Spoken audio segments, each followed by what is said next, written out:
बिहार में लोकतंत्र नहीं रह गया, सरकार नहीं रह गई, केवल ब्यूरोक्रेसी रह गई है। अफसरशाही चरम सीमा पर है। और आप तो जानते हैं कि मुख्यमंत्री की बात भी स्कूल की टाइमिंग को लेकर के नहीं सुनी जाती है।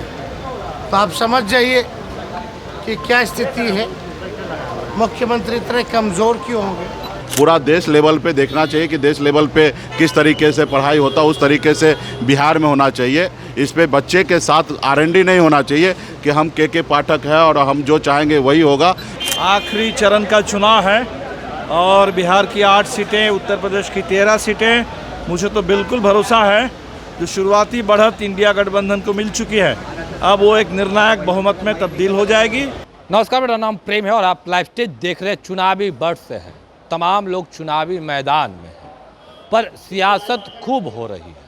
क्या नीतीश कुमार फिर से पलटी मारेंगे और तेजस्वी यादव के साथ चले जाएंगे? देखिए, ये सवाल तब खड़ा हो गया जब तेजस्वी यादव का कहना है कि नीतीश कुमार 4 जून के बाद चौंकाने वाला फैसला लेंगे। 4 जून के बाद नीतीश कुमार अपनी पार्टी को बचाने के लिए फैसला लेंगे। तो क्या नीतीश कुमार फिर से पलटी मारेंगे, फिर से चले जाएंगे तेजस्वी यादव के साथ?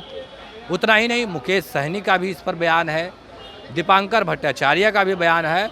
और देखिए, जिस तरीके से के पाठक, गर्मी की छुट्टी है, नहीं होने के कारण कई बच्चे हैं जो बेहोश हो रहा है, इस पर भी तेजस्वी यादव का बड़ा बयान आया है। क्या कुछ करे तेजस्वी यादव, क्या कुछ करें मुकेश सहनी और क्या कुछ करें दीपांकर भट्टाचार्य, ठीक देखिए आप इस वीडियो में।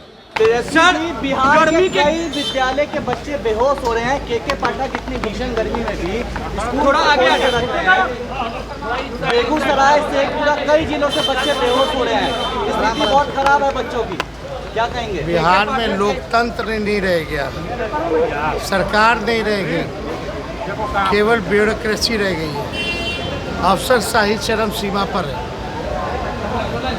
अफसरशाही चरम सीमा पर है। और आप तो जानते हैं कि मुख्यमंत्री की बात भी स्कूल की टाइमिंग को लेकर के नहीं सुनी जाती है।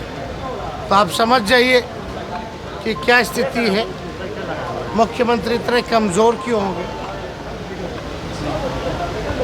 तो 47 डिग्री है, लू है, इस हिसाब से जो छोटे बच्चे हैं कम से कम उनके रिलैक्सेशन का ध्यान जो है लोगों को देना चाहिए। ये तो कोई भी एडवाइस करता है ना। डॉक्टर कहते हैं कि लू में मत निकलो, एक्सपोज मत हो।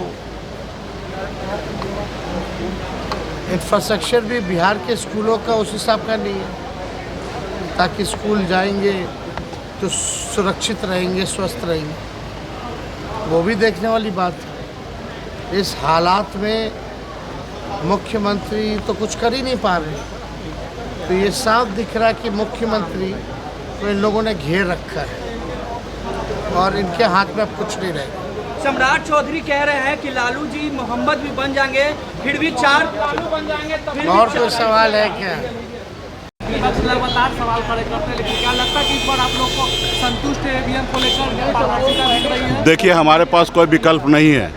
देश में अगर जनता या नेता कोई चीज़ का विरोध कर रहा है तो जो टॉप पे बैठा है, चाहे चुनाव आयोग हो, देश के प्रधानमंत्री हो, इन्हीं को निर्णय लेना है। ये तो हर कोई पहले से आशंका जब जता रहा है। जब विकसित देश में ईवीएम पे चुनाव नहीं हो रहा, वहाँ बैलेट पेपर पे हो रहा, तो यहाँ पे सभी लोग चर्चा कर रहा है कि बैलेट पेपर पे चुनाव होना चाहिए। तो बैलेट पेपर पे जब चुनाव नहीं हो रहा है तो मेरे पास कोई विकल्प नहीं है और जनता की आवाज़ को लेकर जनता के बीच में हमें जाना ही है। तो हम अपना फ़र्ज़ निभा रहे हैं, लेकिन चुनाव आयोग हो या भारत सरकार हो, वो अपना फ़र्ज़ नहीं निभा रहे हैं, जनता की बात नहीं सुन रहे हैं। तो खैर वो उनकी बात है। बाकी हम लोग तो, हमारे पास विकल्प क्या है। हम ईवीएम जब अभी चुनाव है तो चुनाव मैदान में ना उतरे तो फिर करें क्या। तो जो होगा वो देखा जाएगा। फिलहाल तो अभी हम लोग मजबूती से इंडिया गठबंधन चुनाव हम लोग लड़ रहे हैं। आप देख रहे हैं कि पूरा देश का युवा हम लोगों के साथ खड़ा हो रहा है, किसान का, मजदूर, सभी लोग हमारे साथ आ रहा है। हम लड़ाई लड़ रहे हैं, फिर अंजाम जो होगा वो देखा जाएगा। सरकार के अधिकारी हैं, शिक्षक और बच्चे दोनों उनसे परेशान हैं। आज भी एक स्कूल से शेखपुरा जिले से खबर आई, कई बच्चे बेहोश हो गए गर्मी के कारण, और के पाठक इतनी भीषण गर्मी में स्कूल खोल के रखते हैं।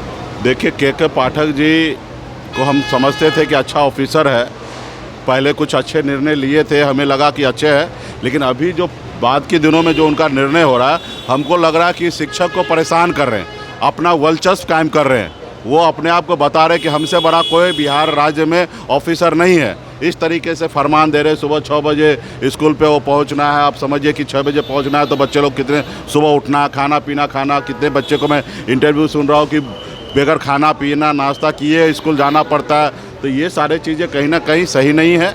पूरा देश लेवल पे देखना चाहिए कि देश लेवल पे किस तरीके से पढ़ाई होता है, उस तरीके से बिहार में होना चाहिए। इस पे बच्चे के साथ R&D नहीं होना चाहिए कि हम के पाठक है और हम जो चाहेंगे वही होगा। इसमें तो मुख्यमंत्री नीतीश कुमार जी को संज्ञान लेना चाहिए। मुख्यमंत्री मौन है। मुख्यमंत्री हमेशा अधिकारी के ऊपर सरकार चलाए हैं, अभी भी अधिकारी के पीछे लगे। उनको कम से कम सरकार को निर्णय लेना चाहिए कि ऐसे अधिकारी को बाहर करके और सही निर्णय ले। सर, तेजस्वी यादव ने कहा है कि 4 जून के बाद है वो नीतीश जी कुछ निर्णय ले सकते हैं, कैसे देखते हो? नहीं, अभी तो देश निर्णय ले रहा है। आखिरी चरण का चुनाव है और बिहार की 8 सीटें, उत्तर प्रदेश की 13 सीटें।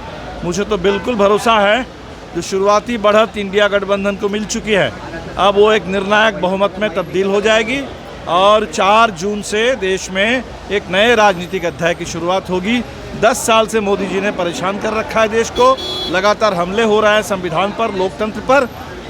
4 जून से एक बिल्कुल नए बदलाव आ जाएगा। ये ईवीएम को लेकर लोग लगातार जो सवालों को क्या लगता है कि आप लोग जागरूक हैं। चुनाव आयोग पर निश्चित तौर पर इस बार सवाल उठे हैं। सुप्रीम कोर्ट ने भी सवाल खड़ा किया, लेकिन हमें भरोसा है जनता पर, इस देश के जागरूक जनमत पर। और निश्चित तौर पर सारे काउंटिंग एजेंट, जैसे कपिल सिब्बल साहब ने कहा कि मुस्तैद रहेंगे पूरे काउंटिंग के दौर में और ठीक बिल्कुल परिणाम तेजस्वी यादव का कहना है कि 4 जून के बाद नीतीश कुमार बड़ा फैसला लेंगे। क्या नीतीश कुमार फिर से आप लोगों के साथ आएंगे? ये तो नीतीश जी से पूछिए, लेकिन हमें लगता है कि देश ने एक फैसला ले लिया है। देश ने जब फैसला ले लिया है और नीतीश जी बिहार के मुख्यमंत्री हैं, तो देश के फैसले के साथ नीतीश जी को भी रहना चाहिए। 1 जून को अलायंस की बैठक होगी, हम जाएंगे दिल्ली में और हम सब लोग बैठ करके, हमें लगता है इस पूरे चुनाव के बाद आगे की रणनीति। लेकिन ममता बनर्जी तो कहा है कि नहीं, वो तो नेचुरल है, क्योंकि 1 तारीख को कलकत्ता में चुनाव है। कलकत्ता में भी इस समय बहुत सारी सीटों पर चुनाव है और इसलिए बिल्कुल ममता बनर्जी के लिए आना संभव नहीं है। कोई बात नहीं है, इतना सामूहिक नेतृत्व है। इस बार देखिए मोदी का चेहरा ही, उसी के चलते तो भारतीय जनता पार्टी परेशान हो गई कि उनके पास और कोई चेहरा नहीं है और इधर तो बहुत सारे सामूहिक नेतृत्व है। बिल्कुल में प्रधानमंत्री के चेहरा नहीं, अभी तो बैठक होने दीजिए और उसके बाद जब समय आ गया। राहुल गांधी बिहार आए थे, आप लोग मटन पार्टी कर रहे थे, इस पर भी सवाल खड़े हो रहे हैं। नहीं, वो सब पर कोई सवाल। देखिए, इस बार के चुनाव में देश ने कह दिया कि इधर उधर की बातों पर हम जाने वाले नहीं हैं। जनता का एक ही बात थी इस बार कि जुमला नहीं जवाब दो, 10 साल का हिसाब दो। मोदी जी के पास हिसाब नहीं है, इसलिए इधर उधर की बात कर रहे हैं। लोग इधर उधर की बात में उलझने वाले नहीं हैं। नमस्कार। तो अभी आप तमाम नेताओं का बयान सुन रहे थे कि किस तरीके से जो तमाम नेता हैं वो अपनी बातों को रख रहे थे। अब देखने वाली बात होती है कि क्या के पाठक पर कोई कार्रवाई होता है, क्योंकि बीजेपी के कई नेता हैं वो भी नाराज़ हैं और तेजस्वी यादव का कहना है कि नीतीश कुमार के हाथ में कुछ है ही नहीं, नीतीश कुमार हैक हो गए हैं, नीतीश कुमार कोई फैसला ले ही नहीं रहे। पर मुकेश सहनी जिस तरीके से दावा ठोक रहे हैं कि इस बार एनडीए की सरकार नहीं बल्कि इंडिया गठबंधन की सरकार बनेगी। क्या कुछ करे थे दीपांकर भट्टाचार्य, वो भी आपने सुना है। 1 तारीख को विपक्ष के नेताओं का बैठक होना है, पर उस बैठक से दूरी बना रही है ममता बनर्जी। दीपांकर भट्टाचार्य ने इस पर जवाब दिया, किस तरीके से अपनी बातों को रख रहे थे वो आपने सुना है। फिलहाल के लिए इतना ही, बने रहे लाइव के साथ। धन्यवाद।